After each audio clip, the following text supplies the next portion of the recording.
कहने को रामदेव ने स्वास्थ्य मंत्री हर्षवर्धन के पत्र के बाद अपना विवादित बयान वापस ले लिया है। उस बयान पर मैं आगे तफसील से बात करूंगा, लेकिन वो विवाद अभी थमा भी नहीं था कि रामदेव का एक और वीडियो वायरल हो गया जिसमें वो योग करते हुए लोगों को संबोधित कर रहे और दावा कर रहे कि कोरोना वैक्सीन की दोनों डोज लेने के बावजूद देश में 1000 डॉक्टरों की मौत हुई है। ये दावा कर रहे हैं डॉक्टर रामदेव, और ये कह रहे हैं साथ में कि डॉक्टर खुद अपने आप को नहीं बचा पाए हैं। ये कैसे डॉक्टर हैं? मैं आपको वो वीडियो तो नहीं दिखा रहा, मगर उस वीडियो का एक ऑडियो क्लिप जरूर सुनवाना चाहूंगा। आप इसे ध्यान से सुनिएगा। इस वीडियो में, और जो ऑडियो क्लिप जिसकी आप सुनेंगे, इस वीडियो में मंच पर पेट के बल लेटे हुए हैं रामदेव, किसी योग मुद्रा में टांगे उठा रहे हैं और साथ साथ उस हॉल में उपस्थित लोगों को कोरोना ज्ञान भी बांट रहे हैं। पहले वो ऑडियो क्लिप सुनिए आप। तीसरा बोला मुझे डॉक्टर बनना है, टर टर टर टर टर टर टर टर करते रहते, टर बनना है, टर डॉक्टर। 1000 डॉक्टर तो अभी कोरोना की डबल वैक्सीन लगाने के बाद मर गए। कल क्या समाचार है? कितने? 1000 डॉक्टर डबल वैक्सीन लगाने के बाद भी मर गए। अपने आप को ही नहीं बचा पाई, वो कैसी डॉक्टरी? तो मैंने कहा डॉक्टर बनना है तो स्वामी रामदेव जैसा बन, जिसके पास में कोई डिग्री नहीं और सबका डॉक्टर है। Without any degree, with divinity, with dignity, I am a doctor. हाँ। और ये वो शख्स बोल रहा जो सरकार के करीबी माना जाता है, प्रधानमंत्री मोदी का करीबी माना जाता है।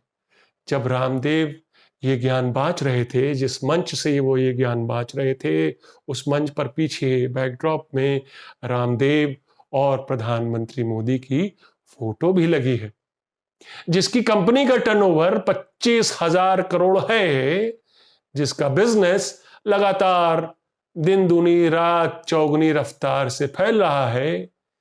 क्या वो दुनिया में बनाई जा रही वैक्सीन को बेअसर और बकवास बताए तो क्या ये नहीं माना जाना चाहिए कि दरअसल वो वैक्सीन के खिलाफ, मानवता के खिलाफ काम कर रहा, या फिर जरूर उसके कोई बिजनेस इंटरेस्ट है?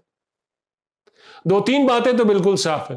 पहली तो ये कि एलोपैथिक डॉक्टरों को लेकर रामदेव लगातार अपना अविश्वास जाहिर कर रहे हैं, जबकि वो खुद कोई डॉक्टर नहीं है, उनके पास डॉक्टर की कोई डिग्री नहीं है। दूसरी बात, डॉक्टरों ही नहीं बल्कि रामदेव तो वैक्सीन के खिलाफ भी भड़काऊ बयान दे रहे हैं।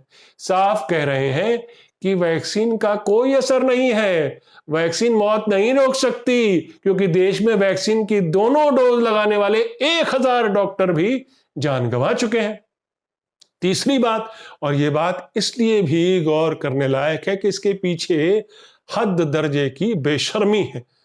रामदेव कह रहे हैं कि वो असली डॉक्टर हैं, लोगों को उन जैसा डॉक्टर बनना चाहिए। वो शख्स जिसने कोरोनिल जैसी टैबलेट को भी कोरोना उपचार का फॉर्मूला बताकर बेचा, वो शख्स आज इस वीडियो में दावा कर रहा है कि असली डॉक्टर तो वो खुद है। वो बड़े फक्र से कह रहा है कि वो बिना डिग्री का डॉक्टर है।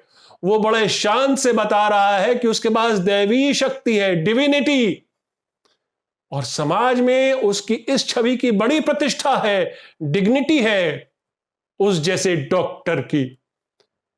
क्या रामदेव की दैवीय शक्ति और डॉक्टर होने का दावा समाज के साथ धोखा नहीं? क्या कोरोना वैक्सीन के खिलाफ रामदेव का दुष्प्रचार तथ्यों पर आधारित है? क्या ऐसे समय जब वैक्सीन की एक्सेप्टेंस को लेकर भी अवेयरनेस की कमी महसूस हो रही है, जब वैक्सीन की किल्लत का संकट अलग खड़ा हुआ है, वैक्सीन को एक तरह से इनफेक्टिव बताना, यह कहते हुए कि इसको लगवाने के बाद डॉक्टर भी नहीं बच रहे हैं, क्या ये एक तरह का आपराधिक दुष्प्रचार नहीं? और मैं तो देश के स्वास्थ्य मंत्री हर्षवर्धन से पूछूंगा, जो कि खुद डॉक्टर भी हैं, कि क्या रामदेव ने जो आंकड़ा दिया है कि देश में वैक्सीन की दोनों डोज लगाने के बाद भी 1000 डॉक्टर की मौत हुई है। क्या यह आंकड़ा सही है? और अगर नहीं, तो वैक्सीन के खिलाफ दुष्प्रचार करने के लिए रामदेव जैसों के खिलाफ उचित कार्रवाई अब तक क्यों नहीं हुई? क्या देश को ये ऐसे स्वयंभू फर्जी डॉक्टर के भरोसे छोड़ा जा सकता है? क्या रामदेव में दैवीय बात दिखाई देती है? खुदा तो छोड़िए, क्या ये डॉक्टर भी कहलाने लायक है? और आखिर ऐसे लोग जिनकी समाज में इतनी बड़ी फैन फॉलोइंग है, वो बार बार ऐसे भड़काऊ और अनर्गल और झूठे बयान कैसे दे सकते हैं और कानून की निगाह से बच भी सकते हैं? क्या रामदेव के अलावा कोई दूसरा अगर ऐसे भड़काऊ बयान देता तो क्या कानूनी कार्रवाई से वो बच जाता? कुछ सवालों के जवाब चाहिए। नमस्कार, मैं हूं आपका न्यूज़बाज प्रभात शुंगलू। मेरा आज का सवाल, क्या सरकार को रामदेव के खिलाफ जो उनके हालिया बयान है उसको लेकर उनके खिलाफ उचित कानूनी कार्रवाई करनी चाहिए? अपने जवाब हाँ या ना में जरूर दीजिएगा। अभी तो रामदेव के दूसरे बयान पर विवाद खत्म भी नहीं हुआ था, जिसमें उन्होंने एलोपैथी को स्टूपिड और दिवालिया साइंस बताया था। जब उन्होंने कोरोना की सारी दवाइयों और इंजेक्शन, फेबीफ्लू से लेकर रेमडेसिविर, स्टेरॉइड से लेकर प्लाज्मा थेरेपी, सबको बेअसर बकवास बताया था। कहा था कि इन दवाइयों की वजह से लाखों मौत हुई। बाद में अपने बचाव में उन्होंने कहा वो तो ये व्हाट्सएप के मैसेज पढ़ रहे थे बस। हजारों लोगों के बीच, सैकड़ों लोगों के बीच लाइव प्रसारण में वो व्हाट्सएप का मैसेज पढ़ रहे थे जोर जोर से। देश में जब इतनी बड़ी मेडिकल इमरजेंसी हो, जब हजारों लोग रोज संक्रमण से मर रहे हो, जब कोरोना से मरने वालों की संख्या 3 लाख पार कर चुकी हो, उस बीच सरकार के बेहद करीबी पूंजीपति और पतंजलि प्रोडक्ट्स के सर्वे सर्वा, एक तरह से कह लें उसके एम्बेसडर, एलोपैथी दवाइयों के खिलाफ कोरोना के सरकारी और वैश्वीय प्रोटोकॉल के तहत जो उपचार चल रहा है उसके खिलाफ जहर उगल रहे, उन प्रोटोकॉल वाली दवाइयों को मौत का कारण बता रहे हैं। जाहिर है इस बयान पर देश में हड़कंप मच गया। इंडियन मेडिकल एसोसिएशन ने सरकार से रामदेव के खिलाफ उचित कार्रवाई करने की अपील की। ये तक कहा कि रामदेव के इस बयान को हेट स्पीच की श्रेणी में डाला जाना चाहिए। स्वास्थ्य मंत्री ने रामदेव को खत लिखा कि आपको अपना बयान वापस लेना चाहिए, क्योंकि रामदेव इस बात पर अड़े थे कि आयुर्वेद के बारे में भी बहुत उल्टा सीधा बोला जाता है, उसे सूडो साइंस कहा जाता है। तो मेरे इस बयान पर क्यों आपत्ति आप लोग को या किसी को भी? क्या आप सोच सकते हैं कि किसी और शख्स ने जो सरकार के करीबी ना होता इस तरह का बयान दिया होता और उस पर सरकारी कार्रवाई ना होती, कानूनी कार्रवाई ना होती? उसे देशद्रोही बताकर जेल में डाल दिया गया होता अब तक। लेकिन रामदेव को देश के स्वास्थ्य मंत्री चिट्ठी लिखकर विनती करते हैं कि आप अपना पूरा बयान वापस ले लीजिए, क्योंकि ये कोरोना वॉरियर्स यानी डॉक्टरों की तौहीन है। ये डॉक्टर तो कोरोना के खिलाफ लड़ रहे हैं, जो कि सही बात भी है। कोरोना से लोगों को बचा रहे हैं, लाखों लोगों को बचाया भी है, जो कि सही बात भी है।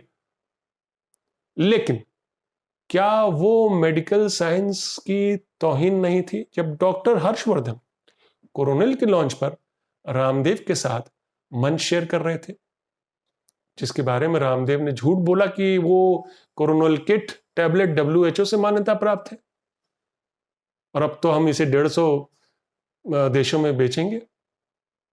बहरहाल रामदेव अपना बयान तो वापस ले लेते हैं पहला वाला, लेकिन दूसरे ही दिन ये एक नया वीडियो वायरल हो जाता है, जिसका मैंने आपसे जिक्र किया थोड़ी देर पहले कि मैं हूं बेस्ट डॉक्टर, बिना डिग्री वाला डॉक्टर, डिग्निटी भी और डिविनिटी भी। सोचिए, एक तरफ बाराबंकी से खबर आती है, यूपी के बाराबंकी से अभी कल ही, कि वहां 200 लोग वैक्सीन के डर से सरयू नदी में कूद गए। यानी वो लोग जान देने पर उतारू थे, क्योंकि उन्हें डर था कि वैक्सीन उनकी जान ले लेगी। और दूसरी तरफ स्वयंभू डॉक्टर रामदेव हैं, जो कि खुलेआम एक चैनल द्वारा प्रसारित लाइव कार्यक्रम में यह कह रहे हैं कि वैक्सीन से तो लोग मर रहे हैं, डॉक्टर तक नहीं बच पा रहे। कोई शक नहीं होना चाहिए, ये बिजनेसमैन रामदेव हैं जो वैक्सीन और एलोपैथी दवाइयों के खिलाफ मुहिम जिन्होंने छेड़ी हुई है। क्या कोरोना संक्रमण के समय हमें ऐसे फर्जी डॉक्टर की जरूरत है? क्या रामदेव के बयान पर सरकार को कठोर कार्रवाई नहीं करनी चाहिए? क्या रामदेव एलोपैथी को धता बताकर आयुर्वेद का पक्ष रख रहे थे, या दरअसल अपनी कंपनी और उसके प्रोडक्ट्स को एलोपैथी दवाइयों के मुकाबले ज्यादा उपयुक्त बता रहे थे? इसलिए मेरा आज का सवाल बिल्कुल स्पष्ट है, क्या सरकार को रामदेव के हालिया बयानों के बाद उन पर उचित कानूनी कार्रवाई करनी चाहिए? अपने जवाब हां या ना में जरूर दीजिएगा। तो ये थी आज की न्यूज़बाजी। फिर मिलेंगे एक नई न्यूज़बाजी के साथ। तब तक के लिए नमस्कार।